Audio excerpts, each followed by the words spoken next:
The Candlewent. The walls were laid bare, revealing moss, other lichens, and molds that had been festering under them for untold generations, exposed to the dark interior of the house. It had been abandoned for 25 years, the beams eroding, the stairs falling into ruin, and all but that old stone fireplace constantly besieged by time. I stepped carefully and gingerly into the hallway, breathing down my neck.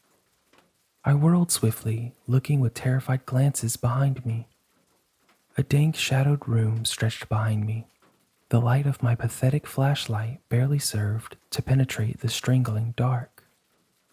The dim forms of chair, a long time gone, plush, comfortable, homely, but now foreboding, rotted, and empty, were only just mistakable for the objects they were. And then, there, just at the corner of the room, where the light did not reach, there was a glow. Small, but perhaps something. I pivoted on my heels, my breath coming in ragged gasps, sweat continuing to pour out of my forehead and into my shirt. I was caught between a rock and a hard place, forced with choosing between the room with the light of source unknown, or the hallway that seemed to stretch into black dankness forever. I gathered what bare wits were available to me, and with pent-up breath and strangled mind, I took a step into the room. The chairs and the items became somewhat more visible, though with the rot and the mold, this only served to make the empty house seem more lived in. Each step was a dark guessing game, in which a wrong move would certainly mean death. There were holes rotted away through the floor, which were big enough to have swallowed me whole. The bare minimum of moonlight seemed to battle its way through the window, and the surviving strands perished in the stagnant air as soon as they were touched. The light grew slowly closer. Step by step, feet by feet, I made my way closer to the light.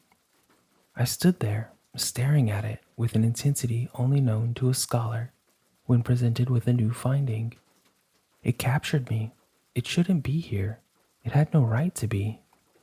Out of the dark, a creak. Something was coming. I rushed back to the door, my footsteps pounding away at the empty and ancient floorboards. I stole a wrist glance back towards the light. It was gone. Down the hallway I went, down, till I wasn't even sure I was in the same house anymore.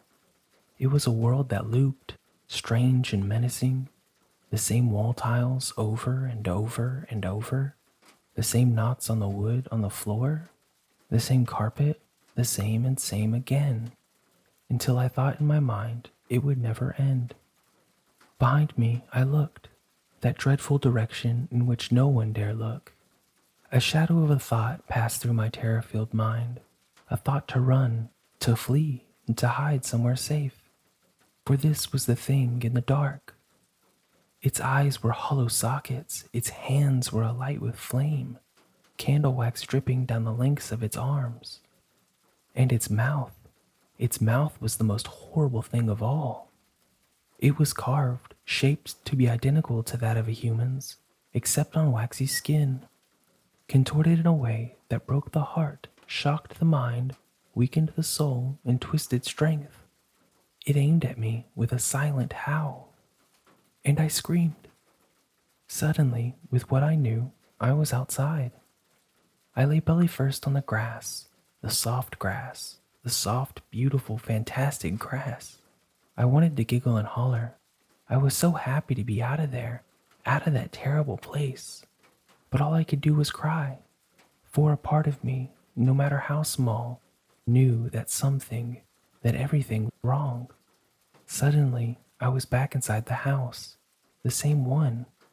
I turned around, and it was smiling. So, what'd you think? It seems the rain is letting up. Thank you for stopping by. Please like and subscribe, and I hope you'll join me again for another rainy day.